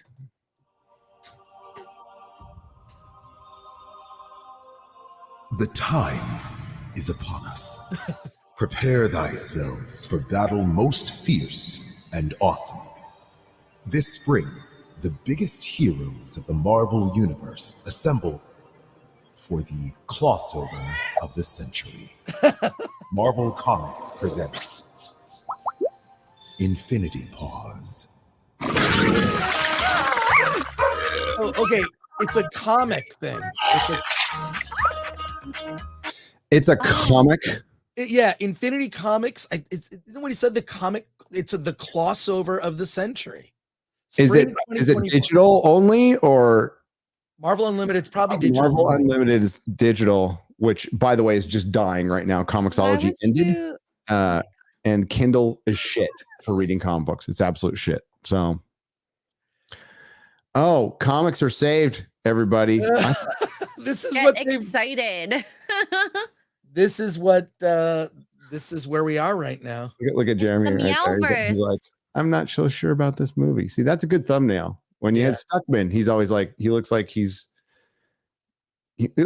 about to, like, he's getting blown by a hooker. He's like, right. He's like mid finishing. Right. Oh my god. Yeah. Wow. That's Marvel is saved, everybody. Hey, they know their audience. All those 40-year-old childless wine cat moms are going to go to Marvel and sign up for Marvel Unlimited. Jesus Christ. My God. It's just between that and the Meowgles. But I know. Freaking Mark Millar is out there going, I want to save Marvel and DC. And he said it publicly now, but he told us. He's like, I'm going to go. I have meetings. I'm going to go talk to him. I'm not going to say who. And he's got pitches that make fucking sense. It's really basic, by the way. It's, hey, let's run with the characters that people like and let's put creators who are really good on them. Fucking racist.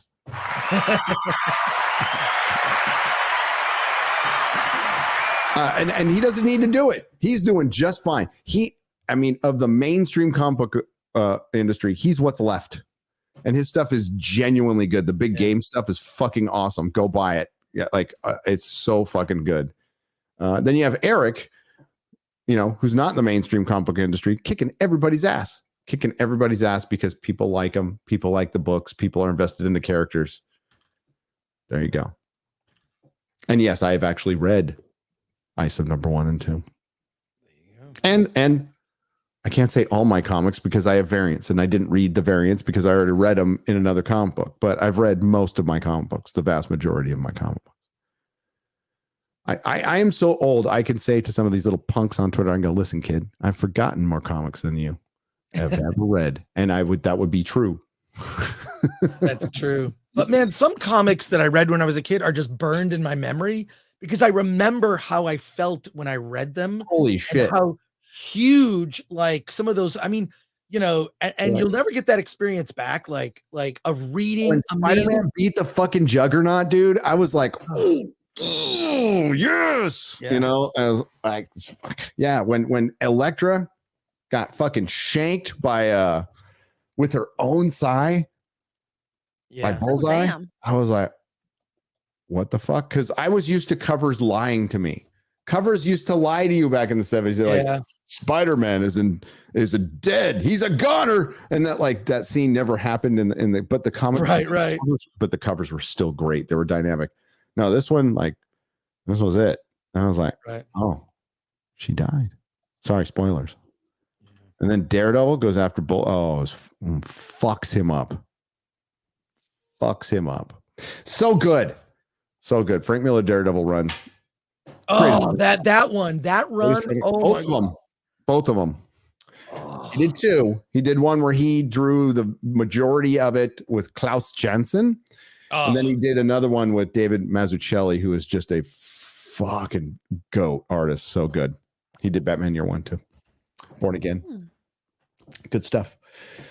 Let's read some soups. Again, thank you all. Thank you all for being here, supporting. Hell yeah.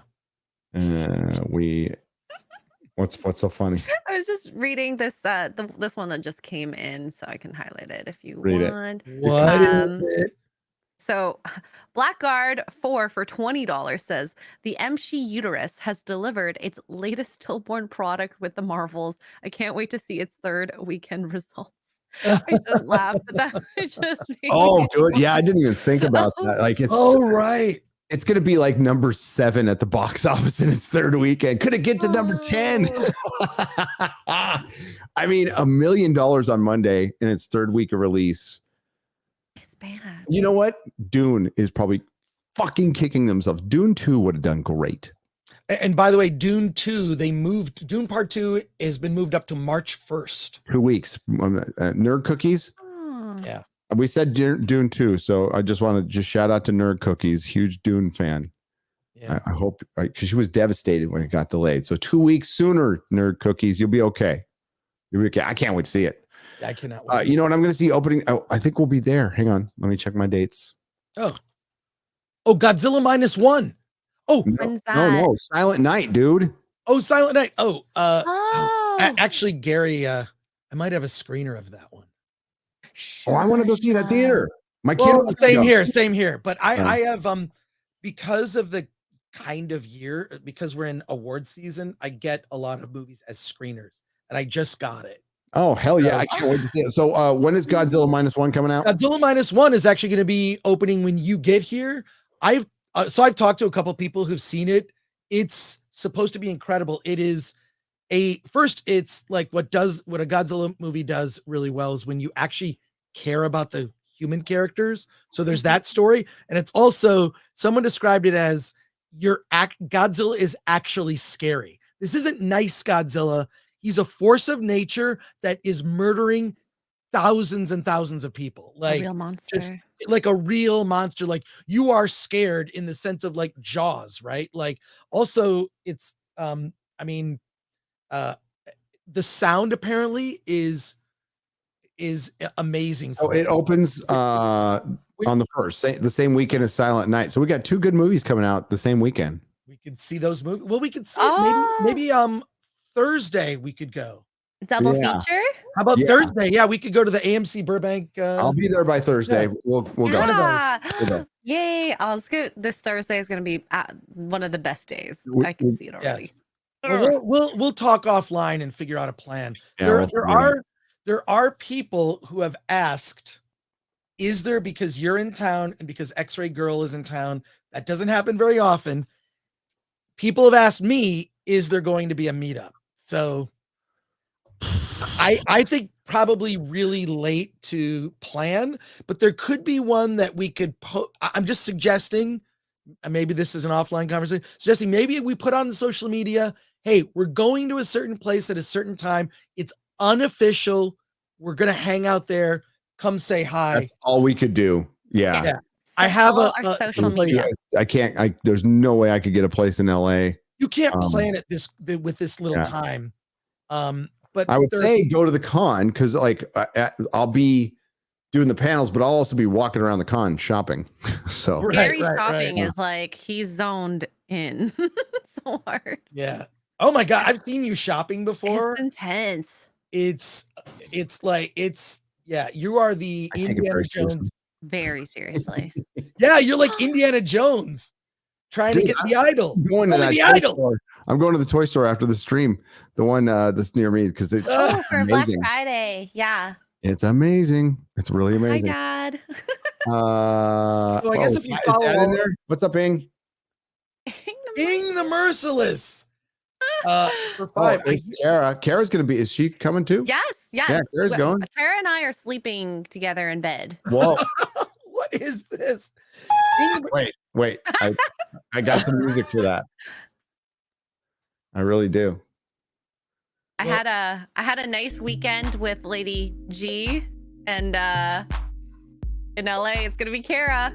Oh yeah, no, there's something going on, and really. And by the way, I went to Costco in anticipation of your arrival.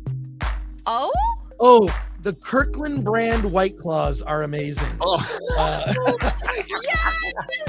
Oh yeah, I got 3 cases, and I'm not even joking. My favorite store, Costco. It's on a sale, sort of. No, because it's big brand, big box store, and Dan Bass can sing his Christmas song. I got Kara and X-Ray Girl snuggling live stream. There may be a members video. Kara and I in bed. Who knows? Yeah. Oh my God. Sorry, Dan. Oh my God. Well, I'm gonna.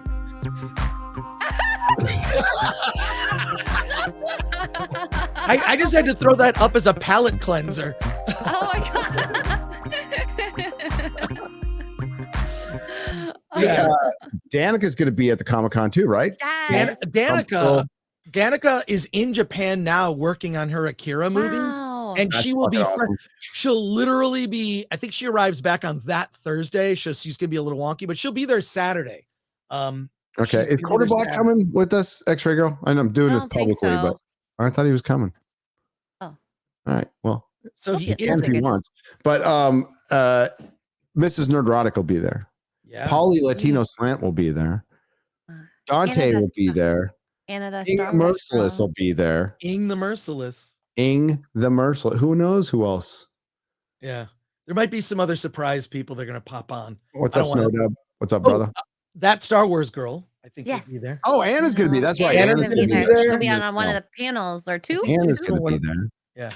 Actually, what's so funny, I'm looking at like the panel and like who's on it. I'm like, this is probably the most diverse panel at LA Comic-Con. I went looking at it, I'm like, oh wow. I was just, but it was like completely unintentional. It's just like, guys, people that I like who I know are very passionate about the topics that we'll be discussing. But it's like a very diverse panel. Inadvertently, and I love that. For, Yeah. the people are like, you're all white people. Money. Shit. Right. I'm more diverse than the fucking locals who call me out. Right. Oh well. Oh well. Hi, Terry. Probably because they're hired on skill. Well, we should post a photo. I don't care if they can't drive. I don't care if Quarter Black's quarter late all the time. They're just good at the job. Yeah. Quarter late. He's quarter late. Diversity. Oh my God. Superfly1234 for $20. Says, thanks, Gary, for recommending Silicon Valley. Great show. I recommended you Rise of the Shield Hero. 1% chance you'll watch it, but it's high fantasy anime with a crazy cool story, and it's dubbed. I'll give it a shot. I got some extra time this weekend. The only thing I'm doing tonight is I'm recording my intro for the Doctor Who video, so Perry can get a little bit of a head start. And I'm hanging out with family, eating turkey, and they're going to want to watch football. I'll watch some. I went to a football game, Chris. I know, I saw you, and I was watching the Lions game and the game that you were at the same time at one of my favorite pubs in Pasadena. But like, it was great. The Lions are doing really well. I'm happy for the Lions. I really am. I'm genuinely like kind of rooting for them now. This was my first football game since the Chargers played their last football game against the Raiders in 2017. That was my last football game. I went with my son. So my oldest son is still a Chargers fan.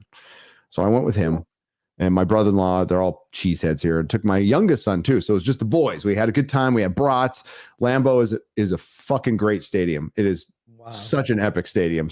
It's like, it's hollowed. It's like the Yankee Stadium for football. It's football holy ground, right? They got the champions thing. Go see it was great. It was fun to go. Hearing Los Angeles before my Chargers like disgusted me. Like Last Jedi disgusts me. It disgusts me to my soul. Like watching the team I rooted for being part of Los Angeles. It just makes me throw up in my mouth a little bit every time I fucking hear it. And watching, it's funny because like I want to root for him for my son. But then the way they lost at the end, I was laughing my ass off. I was like, they just, you can take the Chargers out of San Diego, dude, they still are the same fucking team. They can pull defeat out of the jaws of victory better than any other team alive. Okay. It was so fucking funny. So I was just laughing and it's just like, because I was joking before the game. I'm all to my brother-in-law, but don't worry. This is what's going to happen. The Chargers will take the lead and then they'll give it up and lose in the fourth quarter, which is exactly what happened. So that kind of describes, I hate to say this, that describes the Lions, It's I used to say that there's a saying the Lions have, it's not over till we lose. Because they would be up by like 3 touchdowns. And I'm like, okay, they're up by 3 touchdowns. It's the second half. How are they going to lose this thing? And it would happen, but they're on a roll. They put together the pieces, and I'm excited. And I don't know if the Detroit Lions win and get in the Super Bowl, I will go because the Super Bowl is in Vegas this year. So I'm thinking I'll just go to Vegas and see if I've never been to a Super Bowl. I've done a lot of things like on a bucket list where I've been to the Playboy Mansion. There's an interesting story about that. Ask me in person. I can't tell it on the phone. I can't wait to hear this. I went to Was it? Yeah, So the you last went to the Super Bowl? I've been to 3 Super Bowls. Oh wow, I've been to Went to one in the Rose Bowl where the Redskins played the Dolphins way back in the day. Wow. I saw the Chargers play the Niners get their fucking ass beat in Florida, and I met Donald Trump there. Oh my God. I met Donald Trump. He's tall.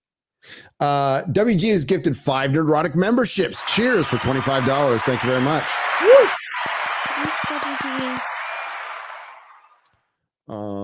And I also saw the Super Bowl where the Broncos played the Redskins in San Diego, and Doug Williams was when he was asked how long he'd been a black quarterback. Oh my God. That one too.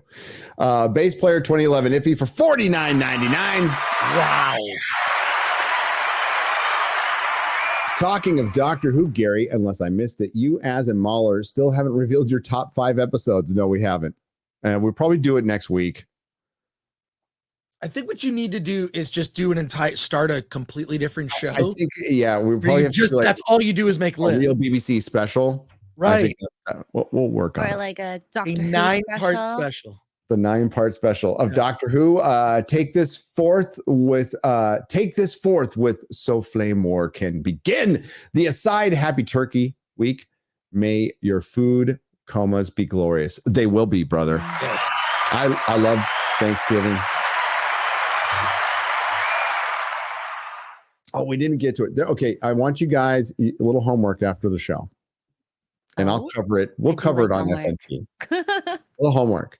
There's a Screen Rant article. There's 8 reasons why The Rings of Power is better than Peter Jackson's Lord of the Rings. You will have quite the chuckle reading it, okay?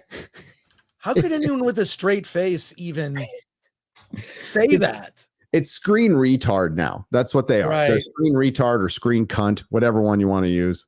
Please feel free to use it. But yeah, it's I was reading it this morning and I was like, you're just trying to get us to make videos about you now, motherfuckers. And you know what? It's not even what I can think of. Yes, there are some reasons that, you know what? I think the term was things they did better than Peter Jackson's Lord of the Rings. Well, they sucked better than Peter Jackson's Lord of the Rings. They defiled Tolkien's work better than Peter Jackson's Lord of the Rings. There's, things like that. They certainly did better. They lost more of their audience than Lord of the Rings. Certainly. So they lost more. They lost better than Lord of the Rings, which didn't lose. Fuck, they make The Hobbit look good. The Hobbit trilogy. I've gone back and watched them. I still like them. They're not good though. Goji the King for $20. I lost 99% of my friends due to the identity politics in current day. Yes, my wife has lost a bunch of friends because she wasn't going to put up with the shit, and it's pretty sad, really. A lot of friends in San Francisco, a lot of friends from the hair salon, a lot of people she helped out fucking turned their back on her, stabbed her in the back because she simply wasn't going to put up with shit after losing her business. That's the way it goes. It's fucking sad, but they were never your friends. These nerd geek channels are all I really need now. Keep up the good fight. Nerds are not alone. Hail the fellowship. You are not alone. Okay. Hail. You're not alone. You're not crazy. You're right. And you're winning.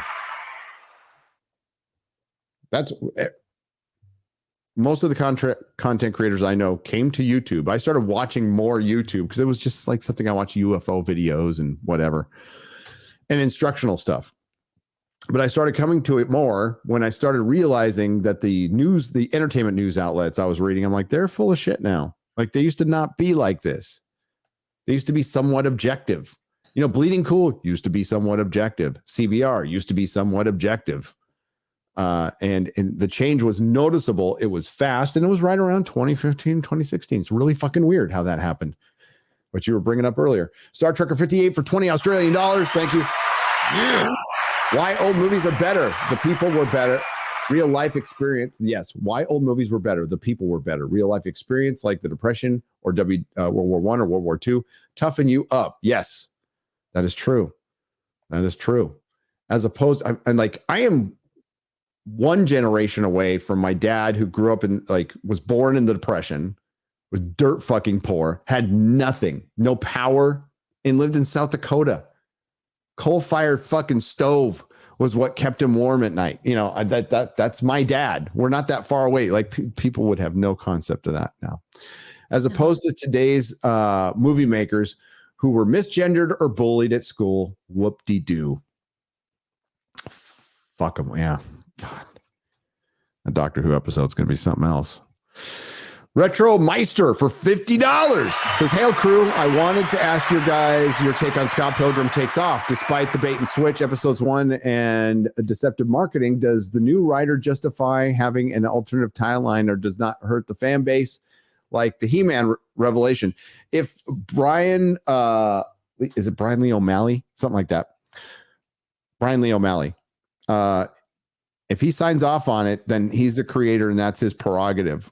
Here's my hot take on Scott Pilgrim. I like the movie by Edgar Wright and I never liked the fucking book, but I sold the shit out of it in my store. Okay. I never liked the art. I didn't like the story very much. I thought they compacted it really well in the movie. So I like the movie because I'm an Edgar Wright fan, but I never, ever liked the book. But they sold like fucking mad in my store. Wow. Like crazy. I hate it. I don't like the art. I don't like the art. And I think that's I think it's Cal Arts art. It's the way I see it. I know a lot of people love it. Where it's like sometimes, and you see this sort of Cal Arts thing where it's like almost like bad on purpose. Like, look how bad this art is, but it's not bad. It's squiggly lines like that Aquaman cartoon they did for Max, which is awful. That's why no one's talking about it. It just sort of came and went. Do you even remember it? Oh yeah. Oh God, yes. Oh, yeah. I remember all that shit. And like his art isn't as bad as that, but right. It's still bad. I'm not into cartoony kitty looking art. I'm an American comic book superhero art snob or fantasy art snob. That's the way that's what I like. But it's undeniable that it was an immensely popular story that again made me a lot of money at the comic store. And I like the movie and I watched the first a couple episodes and I just wasn't into it. I'm like, no.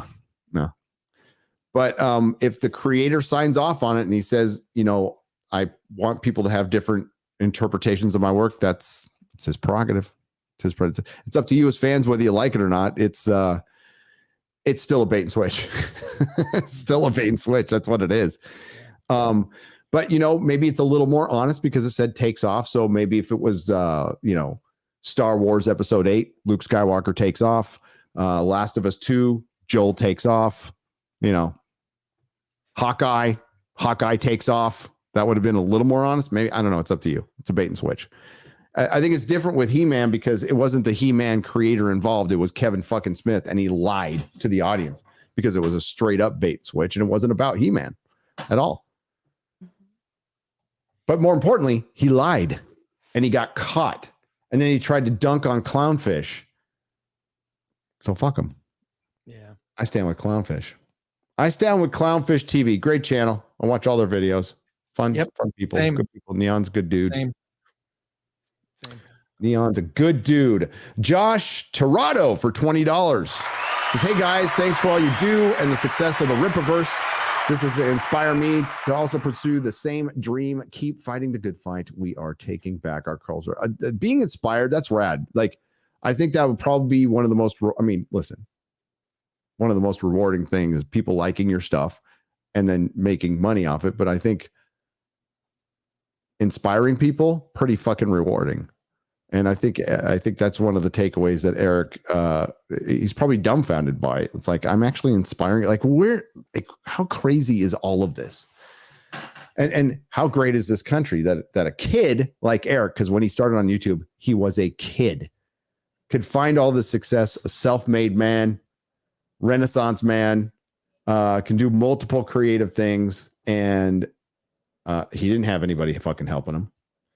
He didn't latch himself on some big corporation. Did it like completely punk rock, completely independent. And that's the way it should be done. He'll hate this, but Eric is the embodiment of the American dream. Eric July. He is. Yes. No, he's inspired me just watching him for years.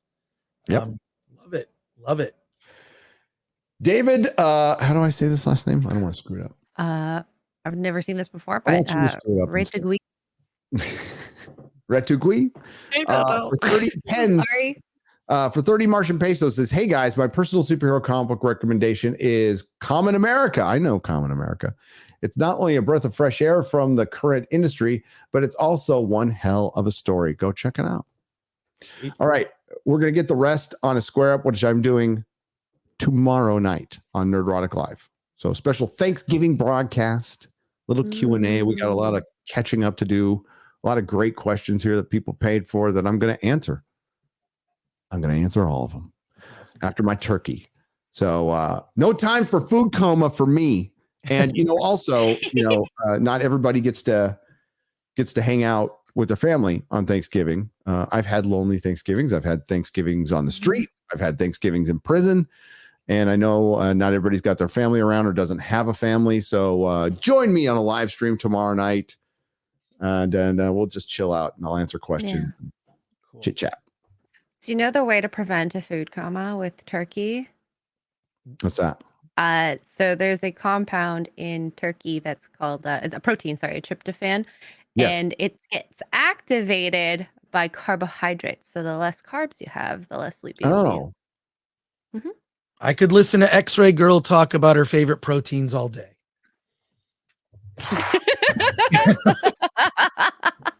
Hey, X-Ray Girl, I got an idea for a square. I got an idea for we can't do it on this one because it's Thursday and you're probably busy, but for the next square up. So I'll read the questions and I want you to and you'll be playing Alex Jones NWO game. What? Yes. Is that a good idea? Sure. So next square up we do, I'll answer questions and X-Ray Girl will play the Alex Jones NWO game. What does NWO mean? New World Order. Okay, Oh thank you. Oh, X-Ray Girl. I was thinking like NWA, and I was like, it's not coming out right. This world, X-Ray Girl, except when you start drinking White Claws, and then you turn into a freaking foul-mouthed sailor. But don't you think that's a good idea? I think it's a good. I came up with the idea. Yes, let's do it. Project Egg Roll got their video taken down for playing NWO. That's what gave me the idea. So, by the way, subscribe and support Project Egg Roll. Egg roll. We love Project Egg Roll. We love Project Egg Roll. Who we might see in a couple of weeks. Oh, that'd be awesome. That's right. Yeah. I think, yeah. So not this square, but the next one. Please join me, X-Ray Girl. I want you playing the Alex Jones game while I answer questions because I think it'd be fucking funny. We'll do it. We'll do it. That's good. And I can fill you in on all the Alex Jones-isms because I've been watching Alex for a decade. Big fan. I just love his, he goes songs. back to Art Bell. He goes back to, coast to coast days. So, Chris, what do you got coming up? Film Threat. Our live cast on Wednesday is Hollywood on the Rocks. Ing the Merciless will be there. We are inching closer and closer to 100,000. We're almost at 97,000 subs.